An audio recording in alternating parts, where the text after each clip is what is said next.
नमस्ते friends, आज आपण नवरात्र विशेष उपवासाचा चविष्ट असा मेदूवडा कसा बनवायचा ते पाहणार आहोत। उपवास असल्यावरच असे काहीतरी चटपटीत आणि चमचमीत खावेसे वाटत असतं, म्हणूनच आजची ही खास रेसिपी तुमच्यासाठी आहे। रेसिपी आवडल्यास लाईक करा, नवीन असाल तर सबस्क्राइब जरूर करा, म्हणजे तुम्हालाही असे छान छान व्हिडिओज पाहता येतील। नवरात्रामध्ये उपवासासाठी अगदी झटपट आणि फटाफट अशी ही रेसिपी बनवता येणारे पहिल्याच प्रयत्नांमध्ये अगदी परफेक्ट बनणार। चला तर मग फ्रेंड्स, पटकन वेळ न घालवता रेसिपीला सुरुवात करूयात। सर्वात आधी जाड तळाचा असा एक पसरट पॅन मी इथे गॅसवर ठेवलेला आहे। त्यामध्ये अर्धी वाटी इथे मी भगर घातलेली आहे। आता भगरीला बऱ्याच भागांमध्ये वरई असेही म्हणतात। पुन्हा इथे त्याच वाटीने मोजून मी अर्धी वाटी साबुदाणे घातलेले आहे। तर तुमच्या घरातील कुठलीही एखादी वाटी फिक्स करा आणि त्या वाटीने इथे हे साहित्य मोजून घ्यायचंय। आणि अगदीच मीडियम गॅसवर आपल्याला या साबुदाण्याचा आणि वरईचा रंग बदलू न देता आपल्याला सतत हलवत भाजून घ्यायची एकसारखी। मीडियम गॅस केल्यानंतर थोडासा स्लो गॅस करायचा आहे आणि स्लो गॅसवरती आपल्याला हे जी वरई आणि साबुदाणा आहे ना, तर ते भाजून घ्यायचे आहेत। अगदीच 4 ते 5 मिनिटांमध्ये हे दोन्हीही भाजून छान तयार होतं आणि अगदीच थंड होऊ द्यायचं आणि त्यानंतरच आपल्याला हे मिक्सरमध्ये दळून घ्यायचं आहे। थंड झाल्यानंतर याची छानशी अशी पावडर बनली जाते, त्यामुळे शक्यतो थंड होऊ द्या आणि नंतरच मिक्सरमध्ये बारीक करून घ्या। आता इथे मी मिक्सरच्या भांड्यामध्ये अगोदरच हिरवी मिरची बारीक करून घेतलेली आहे, त्यामुळे ते भांडं असं दिसत आहे। आता या पद्धतीने बघा, इथे आपल्याला हे साबुदाणे आणि वरई जे आहे ना, तर त्याची बारीक अशी पावडर इथे करून घ्यायची आहे। त्यानंतर इथे मी एक मोठ्या आकाराचा बटाटा उकडून घेतलेला आहे। तुमच्याकडे जर का मोठा बटाटा नसेल तर तुम्ही इथे 2 बटाटे घ्यायचे आहेत उकडलेले, आणि किसताना मात्र बारीक किसणीचाच वापर करायचा आहे। त्यामुळे शक्यतो बटाटा अगदीच बारीक किसला जातो, त्यामुळे पिठाला बाइंडिंग खूप छान येतं। तुमच्याकडे जर का अशी किसणी नसेल तर तुम्ही इथे स्मॅशरने बटाटा स्मॅश देखील करून घेऊ शकता। आवडीप्रमाणे तिखट हिरवी मिरची यामध्ये घालायची आहे। त्यानंतर शेंगदाण्याचा जाडसर असा कूट घालायचा आहे, मीठ घालायचंय। शेंगदाण्याचा कूट इथे मी अर्धी वाटी घेतलेला आहे।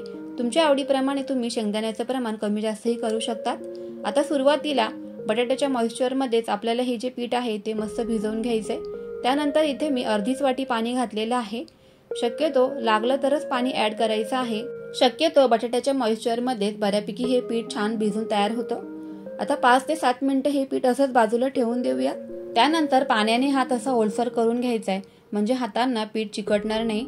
आणि मी दाखवते ना, अगदी त्याच पद्धतीने पिठामधून काही पोर्शन घ्यायचं आहे आणि छोटे छोटे असे बॉल्स बनवायचे आणि त्यामध्ये बोटांच्या आकाराने अगदीच या पद्धतीने खड्डा करून घ्यायचा आहे, म्हणजेच मेदूवड्याच्या आकारामध्ये आपले हे वडे बनवून तयार होतात। सर्वच वडे एकसारख्या आकारामध्ये इथे मी बनवून घेतले आणि त्यानंतर अगदी कढईमध्ये आपल्याला किंवा एखाद्या पसरट आकाराच्या पॅनमध्ये हे तळून घ्यायचे आहेत।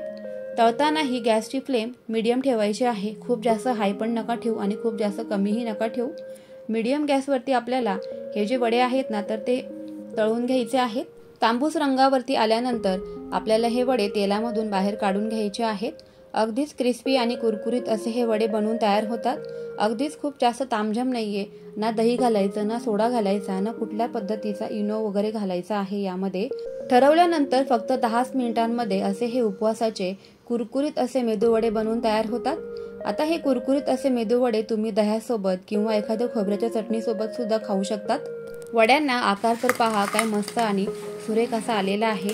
कुठल्याच पद्धतीने कडेने चिरले वगैरे नाही किंवा तेलामध्ये गेल्यावर पसरले देखील नाहीयेत। अगदीच परफेक्ट आणि मस्त कुरकुरीत असे हे उपवासाचे मेदूवडे बनवून तयार झालेले आहेत।